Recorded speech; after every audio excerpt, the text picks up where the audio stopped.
Bienvenue à vous qui avez choisi l'énergie de l'hibiscus pour vous accompagner durant ce mois d'octobre 2021.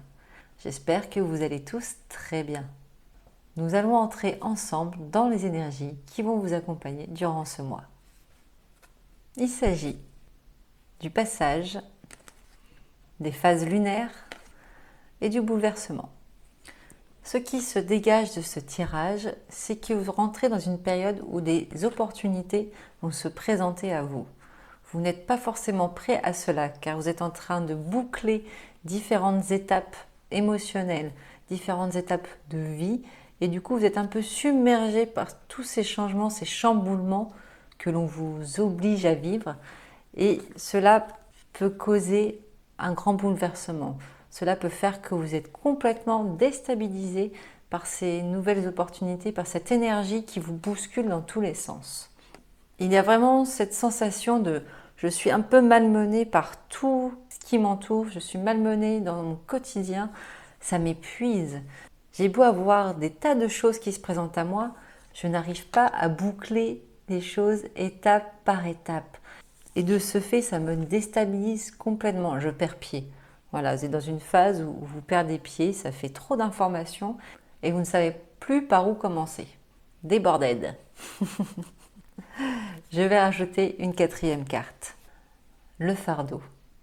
Donc en fait, vous vivez tout cela vraiment comme un fardeau, comme une épreuve que vous n'étiez pas prêt à franchir. Cela vous bouleverse beaucoup trop. Vous n'arrivez plus à remettre les pieds sur terre, à retrouver les objectifs que vous étiez fixés. C'est un début de mois un peu bordélique. Et j'ai le sentiment que vous vivez ça comme un échec. Le fait de ne pas réussir à passer les étapes, à franchir les étapes comme vous voudriez que ça se fasse, vous vivez ça comme un échec. Vous pliez les genoux. Ça, c'est quelque chose que vous ne supportez pas. En tout cas, c'est comme ça que je le ressens. C'est une épreuve que non, vous ne voulez pas vivre. C'est pas quelque chose que j'ai demandé à vivre. Un peu de colère là-dessous, hein, un peu de colère. Alors que ça n'est pas si négatif tout ce qui vous arrive. Si toutes ces ouvertures et ces opportunités se présentent à vous, c'est que vous êtes capable de le gérer. Vous êtes capable d'accueillir ces nouveautés. Toutes ces phases que vous traversez, elles vous sont nécessaires pour vous ouvrir, pour pouvoir vous permettre de voir plus grand, ouvrir les bras de plus grandes opportunités. Donc cette instabilité et cette sensation de fardeau que vous ressentez ne doit pas prendre la place, ne doit pas vous submerger plus que de mesure. Il se peut que cette période soit là pour vous apprendre à lâcher prise. On va aller voir tout de suite le challenge, ça nous donnera certainement plus d'informations sur ce qui vous attend. Votre challenge, des personnes positives. Il vous est demandé de vous entourer de personnes qui vous veulent du bien. Ça vous permettra de vous détacher de ce sentiment de lourdeur, de gestion du quotidien qui vous impacte terriblement en ce moment. Éloignez les personnes qui peuvent vous être néfastes. Vous avez besoin de personnes qui vous encouragent et qui vous amènent vers le haut. Et vous verrez que ça vous apportera de meilleures vibrations et ça vous permettra d'être moins impacté par ce que vous vivez. Donc vous concentrez sur le positif pour éloigner le négatif. Et vous verrez que cette période que vous traversez ne sera plus vue comme un fardeau, mais comme une phase de vie qui doit être traitée pour passer au dossier suivant. Cultivez le positif. Allons voir la partie professionnelle. Il s'agit du conflit, voire innocence. Il y a peut-être quelques difficultés de communication en ce moment au travail. Vous n'arrivez pas à vous exprimer correctement sur ce que vous souhaitez mettre en place. Peut-être qu'avec un de vos collègues, il y a des tensions. Il y a plein de possibilités par rapport à ça. Mais le plus important est que vous arrivez à prendre de la hauteur, à prendre du recul par rapport à cela. Chacun a sa vision d'une situation vécue. Chaque situation est appréhendée différemment d'une personne à une autre. C'est votre vision qui est importante. Et là, ce qui ressort, c'est que vous êtes dans une position, pas de je m'en foutiste, mais presque.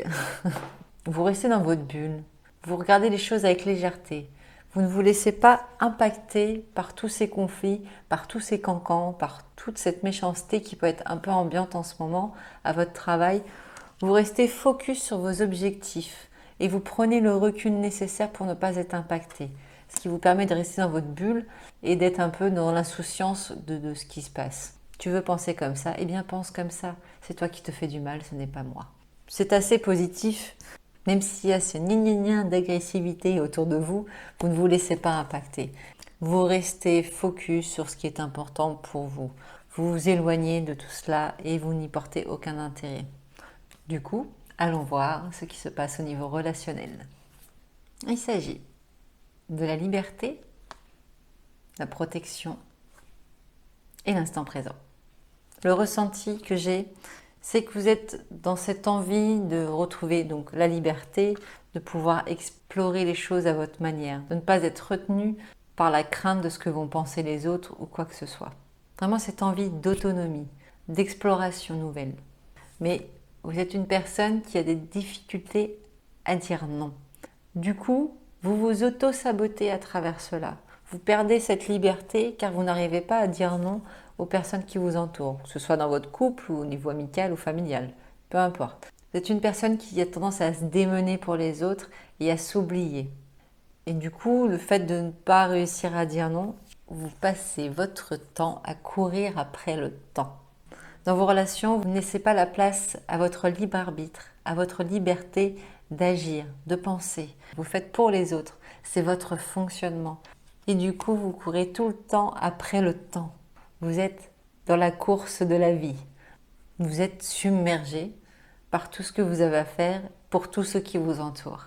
Du coup, je comprends beaucoup mieux les énergies du début du mois, du fait que vous vous sentiez complètement débordé par tout ce qui vous arrive. Vous avez plein de possibilités, mais vous n'avez pas de temps finalement pour aller atteindre ces objectifs-là. Parce que vous êtes toujours en train de vous éparpiller pour faire plaisir aux autres.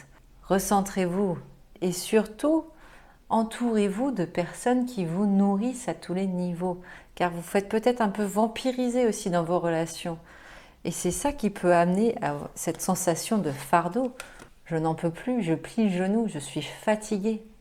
Et c'est aussi pour ça qu'on vous demande de vous entourer de personnes positives, des personnes qui vont être là pour vous amener vers le haut et pas pour vous plomber encore plus. Essayez de vous focaliser sur ce qui est important pour vous. Et éloignez pendant quelque temps les personnes qui vous plombent. C'est difficile à mettre en place. Surtout que je sens bien que vous êtes complètement investi dans tout ce que vous faites. Mais là, vous avez besoin d'une pause parce que vous allez vous épuiser. Et vous avez besoin qu'on s'occupe de vous et que vous vous occupiez de vous-même. Gros travail pour vous ce mois-ci, mais je suis certaine que ça sera pour vous apporter que du bon derrière, parce que vous allez réussir à vous refocaliser sur l'essentiel de votre vie et ne plus vous éparpiller.